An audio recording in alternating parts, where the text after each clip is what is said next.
નવસારીના ગણદેવી તાલુકા અને ડાંગ જિલ્લામાં થયેલા ભારે વરસાદને કારણે અંબિકા નદીમાં પૂર આવ્યું છે। નદીનું જળસ્તર સતત વધી રહ્યું છે। આ પરિસ્થિતિને ધ્યાનમાં રાખીને વહીવટી તંત્ર દ્વારા સાવચેતીના પગલાં લેવામાં આવ્યા છે।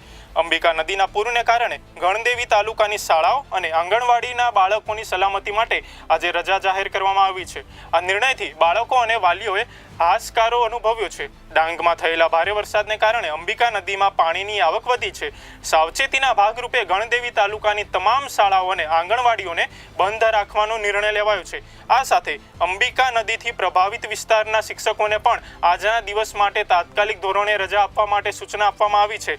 પૂરની પરિસ્થિતિને કારણે અનેક રસ્તાઓ પર પાણી ભરાઈ ગયા છે। સ્થાનિક લોકોને અવરજવરમાં મુશ્કેલી પડતા આ નિર્ણય લેવામાં આવ્યો હતો। તંત્ર દ્વારા લોકોને નદી કિનારાથી દૂર રહેવાની અને સાવચેતી રાખવાની અપીલ કરવામાં આવી રહી છે। આમ નવસારીમાં અંબિકા નદીના પૂરના કારણે તંત્ર દ્વારા આગમચેતીના પગલાં લેવામાં આવ્યા છે। હાલ પરિસ્થિતિ નિયંત્રણમાં છે, પરંતુ વરસાદ ચાલુ રહે તો પરિસ્થિતિ વધુ ગંભીર બની શકે છે।